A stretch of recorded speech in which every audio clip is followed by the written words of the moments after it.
Live. Let's go. What's going on? My name is Brennan. This is our first podcast. It's a brother podcast. I'm doing it with my older brother, Davis. I'm Davis. Nice to meet you, everyone. And we're going to have some fun here. Raw footage, no editing, and we're going to talk about things that matter to us. Yeah, we're both not fresh out of college. I am. Davis isn't. He's 24. He'll get more into who he is. But to start off with me, I just graduated from UMass Amherst this past May. I'm now working for a company, Avalon Bay, doing property management for residential apartments in a neighboring town. So it's a good experience. And now I'm just transitioning out of that college routine where there's not really any structure to a more structured environment, and it's a process. So that's some topics we'll get into in future podcasts, but this is more of a platform where we'll talk and hopefully share some knowledge that you, the listeners at home, can take home and we can all learn together. Yes. And I'm 2 years older than Bran.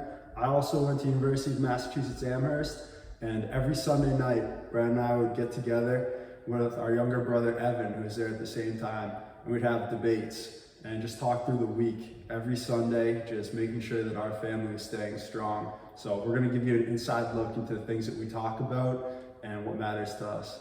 Awesome. Yeah. So to start off, we're just going to talk about some goals we have, some short-term goals in the next year or so. So I'll start off asking Davis, what are some goals you have coming up? Hey, I've got a lot of big ideas that I need to execute on. I'm 2 years out of college now. I'm 24, and I'm working for a financial technology company, Fidelity National Information Services. It's also known as FIS, and you probably haven't heard of it because they make all different products for banks.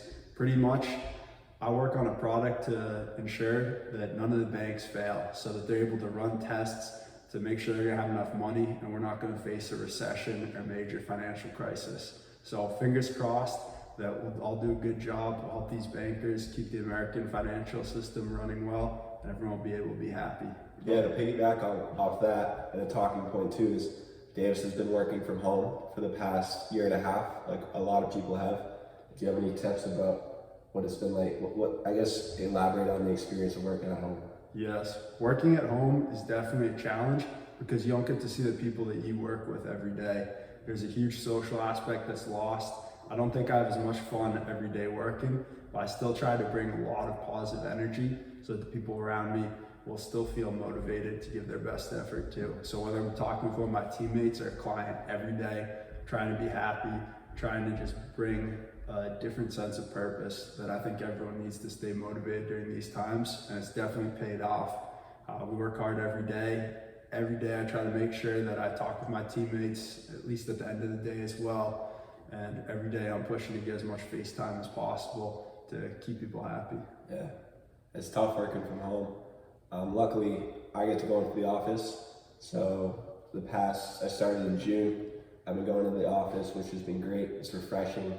I feel like I can focus better when I'm out of the house. I always had a tough time because I did class online remote for the last year and a half, and just being in your room, it's hard to focus. I found it really helpful to get to a different environment. So I guess that's something, if you're struggling at home, maybe move your office out of your bedroom. I know you've probably heard that before, but it's true. That can help. But it's tough. It's tough.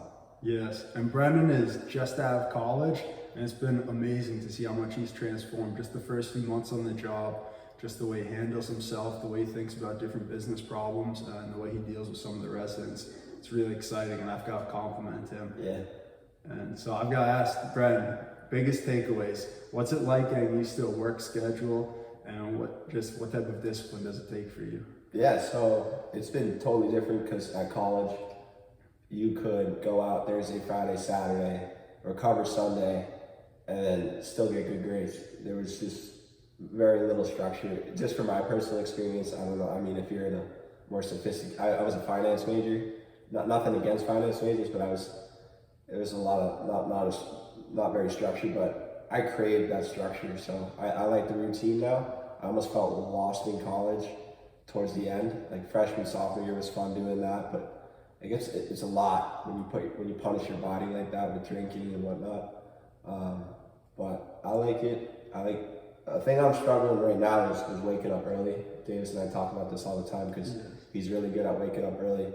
I have a really hard time getting up, but when you're working 8-9 hours a day, it's essential to wake up early so that you can have time before work and you have time after work to pursue hobbies.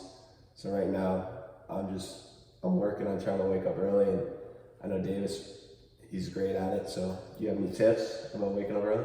Yes, it's never easy to wake up early, but the real challenge is going to bed early, because the biggest thing that people face when they try to wake up early is they're shortchanging their sleep. If they usually get 8 hours of sleep, they get up 2 hours early on the weekday, then they're only getting 6 hours of sleep. So the biggest battle is to make sure that you're getting somewhere between 7 and 8 hours of sleep for the most part. And the best trick that I have is I set my alarm clock up on the other side of the room.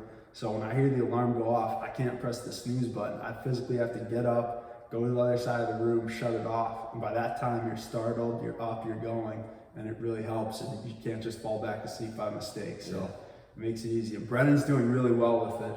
It's a process. Yeah, it's always a process, and no matter how many times you do it, some days I'll wake up and it's so early I'll be in pain. Because going back to the goals, I guess we are both working extremely hard towards our goals, so we're trying to maximize how much we put out every day, so capturing every hour. And waking up early has been an extreme challenge for me, because right now I'm working towards trying to become a chartered financial analyst, so earn a CFA designation, while also trying to do some endurance racing events. So between fitting and studying after work and trying to get up early to get these workouts in, it has been absolutely brutal. And there are a lot of days where it's just not fun. And I've got to say to myself, do I really want to do this? And I say, hey, I'm out there to inspire America and have fun, and I go after it. It's not always easy, but it's always worth it.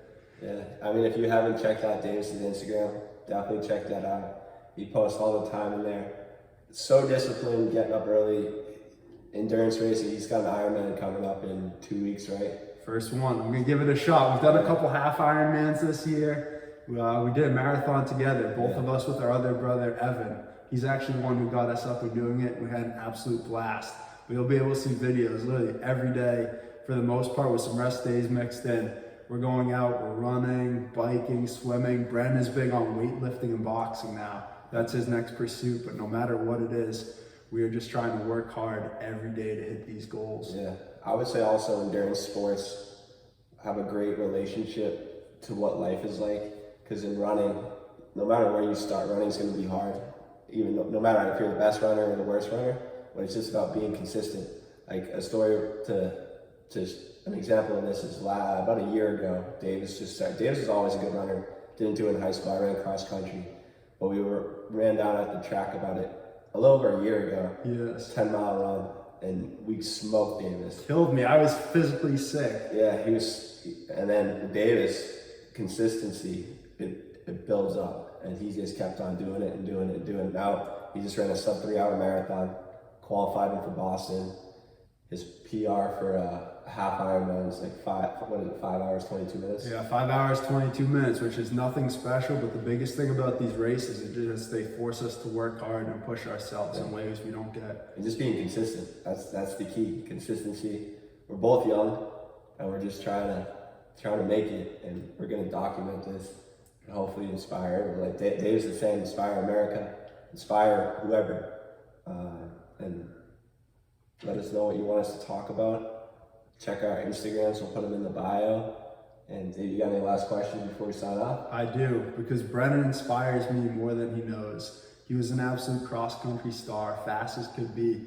And one of the big things that we see, this includes our other brother Evan as well, is we push each other. So someone will try something, the next person then tries to do it a little bit better, and we bounce ideas off each other. The whole reason we're doing this podcast is because Brennan loves it. It's something that he's passionate about. So we are going to make sure that we have some fun. We're also trying to become better public speakers, and hopefully in the process, we help some of you hit your goals. Yeah, that's awesome. That wraps up the first episode. We'll be back next Sunday. This is just the intro. We're just getting started, so stay tuned.